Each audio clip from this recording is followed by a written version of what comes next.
Welcome to Above Par. I'm your host, Kathy Hartwood. I show you how to take more of your talent to the golf course without practicing harder, taking more lessons, or buying new equipment. I show you how to end the frustration of underperforming so you can start playing to your potential. This is where you are going to learn how to think above par so you can play below par. Let's get to it. Hi, my golf friend. Welcome back to Think Above Par. Hope you're having a beautiful day. Today, I want to talk about the stages of not only learning, but of mental golf as well. And this is not something I invented. This is out in the universe, but I want to put it into the context of your golf game, right? So I want to picture yourself as a brand new golfer that you've never played the game before. You didn't know anything about it. It was foreign to you, right? And the first stage of learning that we go into is where we're unconsciously incompetent. We don't know what the hell we're doing and we don't know how to do it. So a new golfer coming in, I've taught tons of new golfers into the game of golf. They are unconsciously incompetent. I have to introduce them to golf clubs, putting. Think of all the different information that you have to take in to learn the game of golf. Right? Golf is a skill, and it's a skill that you're going to have to learn in multiple areas, right? Driving, hitting woods, hitting fairway shots, hitting all the different short game shots, putting, learning how to hit out of uneven lies and different kind of rough and conditions, right? There's so many skills that we have to do in golf that we're going to go through all of these different learning stages. And I want you to witness yourself in them. Okay, so the brand new golfer comes to me and they're unconsciously incompetent. They have no idea. I have to go through what a set of golf clubs is, what they're doing. I have to describe the golf hole to them. This is a tee box. This is a fairway. I do that for a person who is unconsciously incompetent. When they come out there, their brain wants to explode. And the things that you and I just take for granted, all the language that we have to learn even in the game of golf. They're like, my head is full. That's all I can handle today. Okay, fine. We'll do this again the next day, right? And then what happens is as they start learning these skills, they become consciously incompetent. I mean, I will tell them how to do something and they're like, okay, I get it. I can't do it. I can't make my body do it. I haven't repeated it enough times to have the skill to own it, to do it. And it's a frustrating stage when your mind knows how to do something, but you can't get your body to do it. You're consciously incompetent. And then you'll get to a point in golf where you become consciously competent. I have to think about it. And if I think about it, I can do it. This is where a lot of golfers live. Of course, depending on your handicap and your skill level, but a lot of golfers live in that stage of consciously competent, which is challenging when you're also trying to manage your mind on the golf course. Because if you go out to the golf course, you're like, I have to think about what I'm doing so that I can hit the golf ball. And what happens is then I get tight, right? And I'm not free. And I feel like I'm in my own way a little bit, but it's also, I rely on that because I have to think about it. It's a stage that people are very inconsistent because of how the mental part actually gets in the way of the physical part.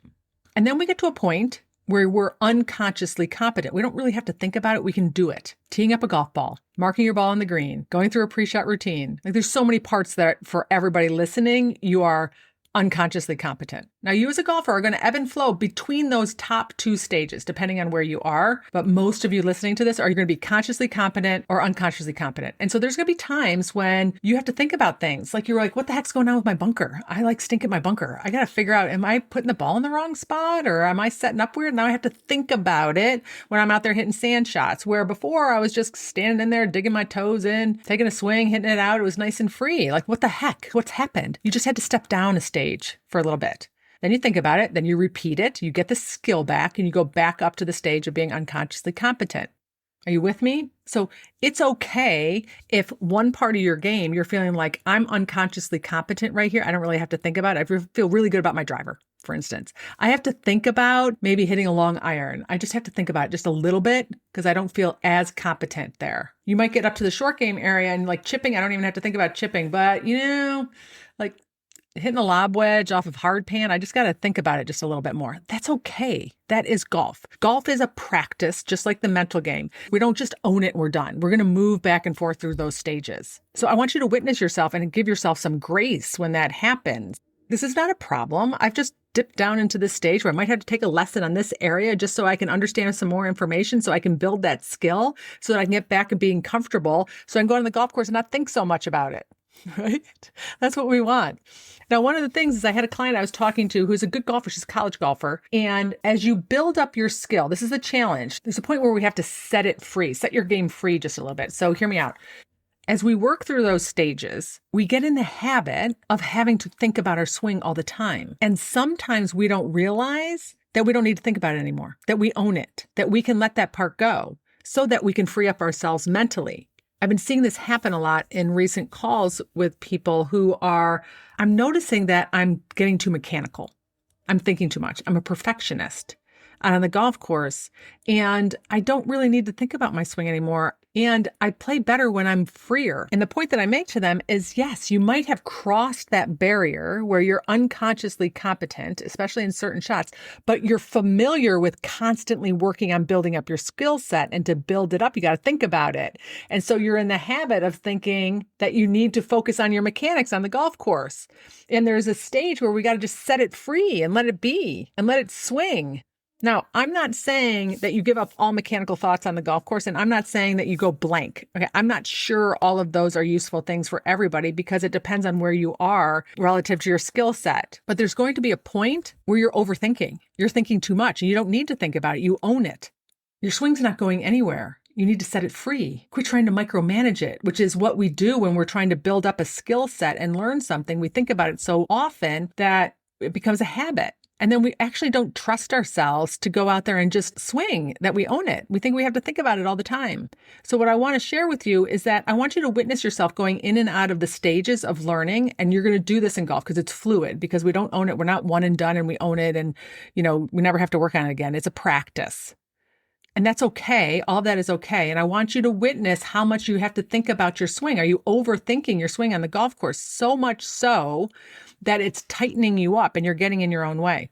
Could you possibly go out with certain parts of your swing or the game and think less? Think less about your swing. Think less about mechanics, so that you can go out on the golf course and swing freely and think clearly. Now, I'm going to transition over to mental golf, because mental golf is also one of those things where we go through those stages. So in the beginning, someone might say they're unconsciously incompetent about mental golf. They're like, I have no idea how to do any of this stuff. My brain runs me. I don't even know. I just need to practice more. My brain's not a problem, right? And so they have no idea. They're clueless. And then they start learning a little bit. Maybe they start listening to my podcast and they become consciously incompetent. They understand it, but they just don't know how to apply it. Like, I hear you, but I just don't know how to put it into use for me. Right? And that might be where a lot of you are right now listening to this podcast, is you're like, I get her, I hear her, but how do I apply it to myself? Right? And then the next stage is where you're consciously competent, which means you're going on the golf course and you might have to think about it all the time. Every shot, you're tracking your CCCs, you're witnessing your brain. You're like, if I think about it, I can do it. But if I stop thinking about it, all hell breaks loose in my head. Right? And it can feel like a lot. It can feel almost exhausting at times, but you're learning a skill. Mental golf is also a skill. Managing your mind is a skill. You are not born with this skill. You are born with a brain that is out there looking for ways that you're just going to die as a species. That's what your brain's kind of doing. Right? So if you're not on top of it, you're going to stand on the tee box and you're going to go, I could die if I hit it out of bounds. I could be lots of trouble over there if I hit it in the water. There's people. There's so much danger that if you're not purposeful, if you're not intentional, that part of your brain will take over. It's by design. It's like, thank you, brain. That's what you've kept us alive this whole time. But on the golf course, I'm okay. So you're probably consciously incompetent. You're not yet learning all the skills. You're listening to it on my podcast. You're getting bits and pieces. You kind of get it. You're not really sure. Then you might come into one of my programs and I inundate your brain with lots of information for more skills. Right? And then you put it to use. And when you think about it, you can do it. I have series and series of wins from people inside of the membership and my clients, because we share wins and it's important for your brain. But also, when you think about it, you can do it. Right? And we surprise ourselves like, oh my gosh, I did it. I set an intention and I'm actually super proud of the way that I showed up on the golf course and the results that I'm getting. And then we want to get to the place where we're unconsciously competent relative to mental golf. And we're probably not going to get there. That's just like I said about your brain being just slightly negative. We're working against it. So we can't go really mindless relative to mental golf, in my opinion, in my experience, because that negative part of your brain is going to come back.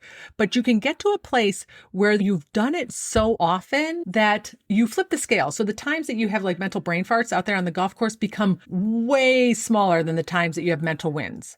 It becomes way more familiar for you to manage your mind on the golf course. It becomes easier. It takes less energy. It becomes a habit. And we get that habit from repetition, just like you do in golf.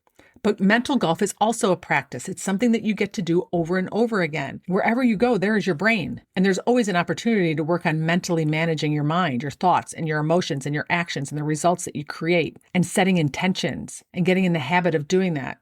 All right, so I wanted to explain this as the stages of learning golf and understanding that there is some movement back and forth between those top two stages, and that's okay. That's part of it because it's a practice. And the mental golf parallels that. It is a practice, and witnessing where are you right now relative to your mental golf. What stage do you think you're in? And we are going to have moments where we move back and forth between those stages too. And you got to give yourself some grace and understand that's part of the process. And knowing whether it's your mechanics or whether it's mental golf, it's not one and done. You get to keep doing it over and over and over again. Yay. But really, what's your option? You're going to let the negative part of your brain take over? No, that is an option. And you've probably been spending most of your life doing that, but no, you have different options now. All right, my friend, I hope that was helpful. I would love to see you in yourmentalcaddy.com so that you can practice this and rehearse this and learn the skills so that you can master your golf brain on and off the golf course. All right, my friends, have a beautiful week, and I'll talk to you next Wednesday. Bye.